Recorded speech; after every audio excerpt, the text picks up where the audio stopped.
Hello, everybody. Okay, so to maybe help those that are struggling with the in-text citation and the whole APA thing, this is just a part of learning a different language if you're not used to APA.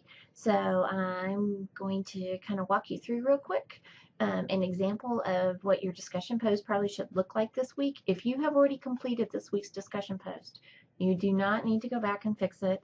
This week I will just accept whatever you did as long as you cited something in some format.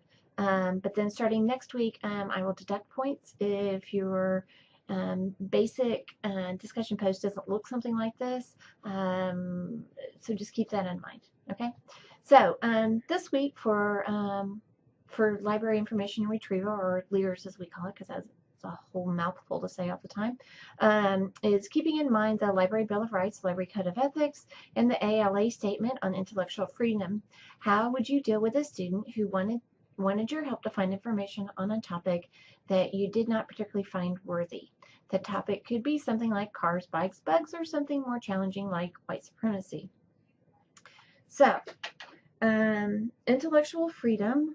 This is kind of my paragraph that I created if I was going to post in this week.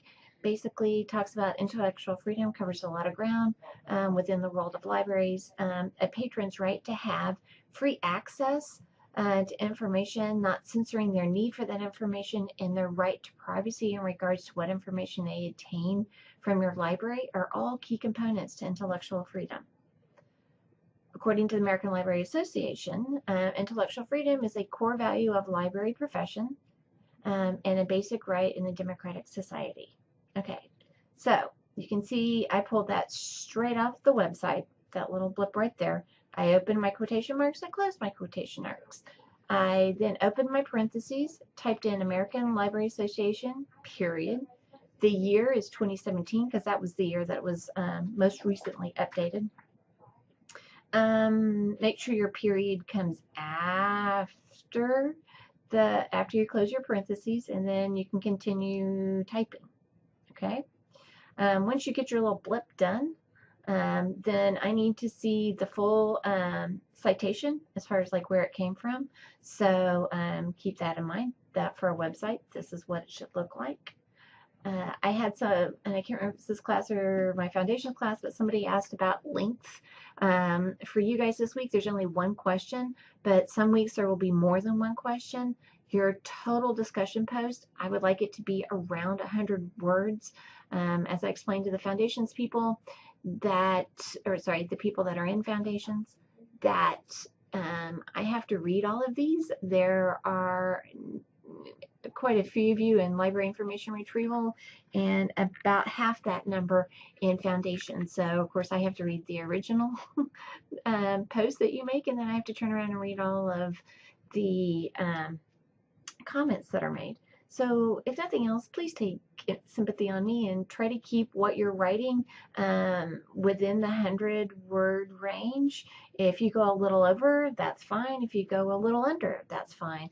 But yeah, please, no War and Peace novels. I loved War and Peace and I liked reading it, but that's not something I have time to read every week.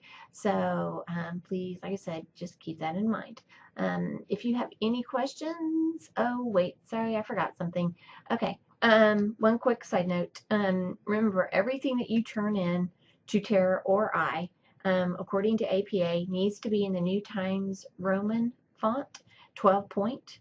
That includes your discussion posts. So please use that.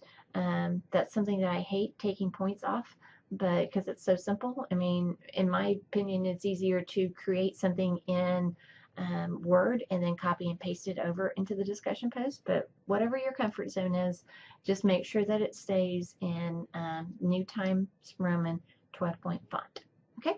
So if you have any more questions, please let me know.